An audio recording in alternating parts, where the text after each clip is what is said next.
Hello fellow astrophotographers, today I want to share with you a fun little project I'm currently working on.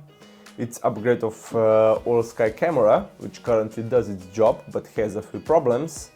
For example, it's quite tricky to take apart and put back together, so I wanted to make this easier. That's why I switched from bolts to press fit system. For example, if you demonstrate this, at the top we have integrated O-rings. We simply put the acrylic dome on the top and secure it with 3D printed ring, which snaps into place and seals the internals of the camera, preventing the rain from entering. Same goes for the bottom of the camera. We simply press fit the circuit tray into place, like so. And the camera is assembled. Quite simple. This will make it more modular and serviceable in the future. Secondly, I wanted to improve the heating. Currently the heater is not regulated and it can overheat the camera in the summer. That's why I switched to the heater which has built-in thermistor, so you can measure the temperature, and it will be controlled by our flat panel circuit, which also supports the heater regulation. And thirdly, software. The current camera is connected to the imaging Windows PC in observatory, which runs AllSkEye. AllSkEye is a great piece of software for AllSkEye camera automation, and I wanted to keep on using that. But this means you need to have the Windows PC in the vicinity of the camera, which is not optimal. After some research, I found out I can expose the camera by running Indigo system on the Raspberry Pi. So you simply put the Raspberry Pi into the camera and expose it to the local network by connecting to Wi-Fi.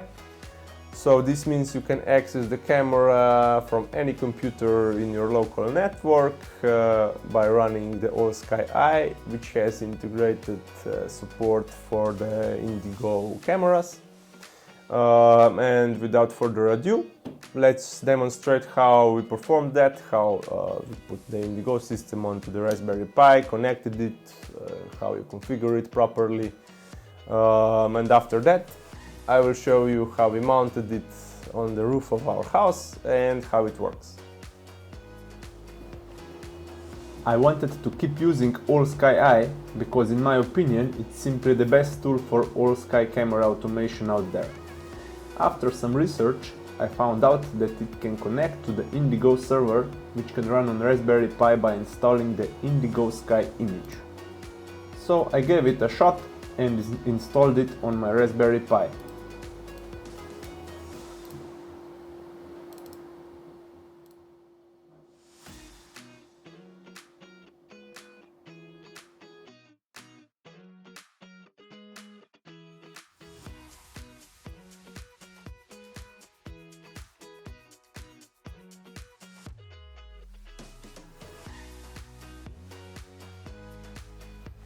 Okay, the Raspberry Pi is ready and in the circuit tray.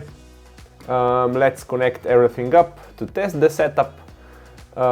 Here we also have flat panel circuit for heater regulation and DC hub to split the power to the flat panel circuit and to the Raspberry Pi. So basically our camera will have just one 12-volt DC input. Now we can connect the camera. I will be using Player One Neptune C color camera. USB goes into Raspberry Pi, like so. We can connect the USB output of DC hub to the input of Raspberry Pi, like so. Tuck the cables in a bit. And we can connect the DC output of DC hub to the flat panel circuit and also connect the heater to the flat panel circuit, like so. Put it back into the circuit tray.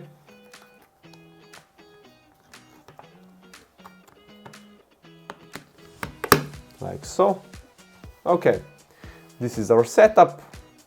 We will now run this and test how it performs before putting it into the camera enclosure.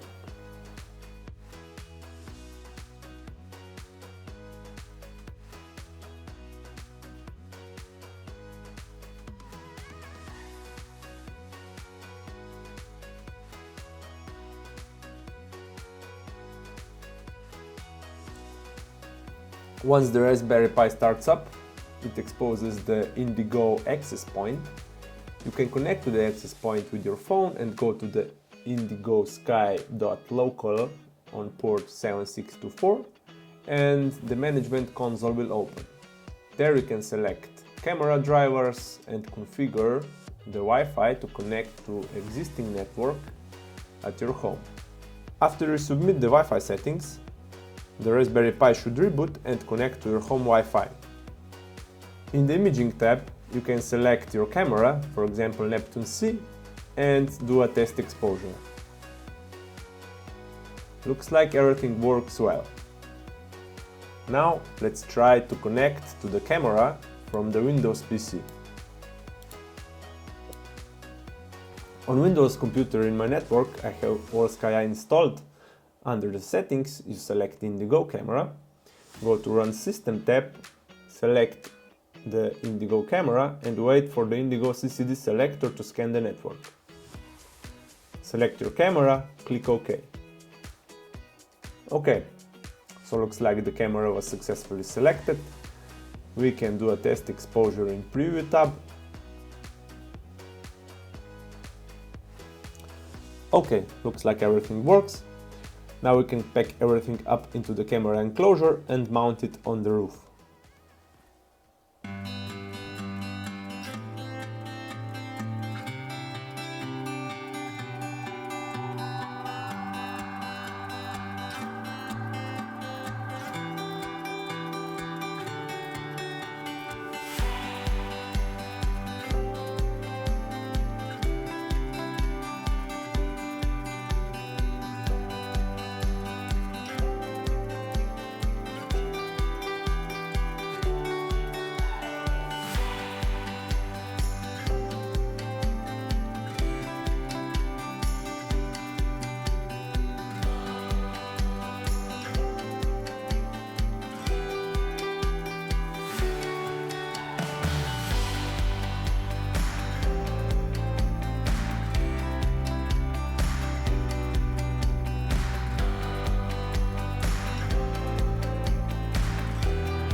Okay, so yesterday I set up the camera on the roof. The Wi-Fi signal is good, so the connection works well from the PC inside the house, which runs the AllSkEye. It ran all night, and in the morning I prepared a short time lapse you just saw. Now let's just quickly go through the AllSkEye settings. Just so you can see how I'm using it. In order to open the settings, we will have to stop the system.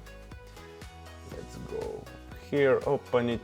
So if you go from the top to the bottom, first folders. You need to select the folder for acquisition in order to run this. You can pick any folder. I think that even the network folder should work. Next, the acquisition settings. So I have nighttime selected. This means that it images or better said, that it saves the images just during the night. It starts 30 minutes after sunset and it stops 30 minutes before sunrise. For this you need to have coordinates of your location, and also one additional important setting is the nighttime game setting. So you will be able to capture some details in the Milky Way, for example, which you just saw, but during the daytime I have gain setting of 0 because there is no need to increase the setting during the daytime. Next, exposure settings. For the daytime images it's important to reduce the minimum exposure time low enough so the camera can adjust it. By default I think it's 1 millisecond, which is too long for my camera. And also you need to reduce the minimum regulation step in order for the camera to figure out what is the appropriate exposure for a daytime image, for example.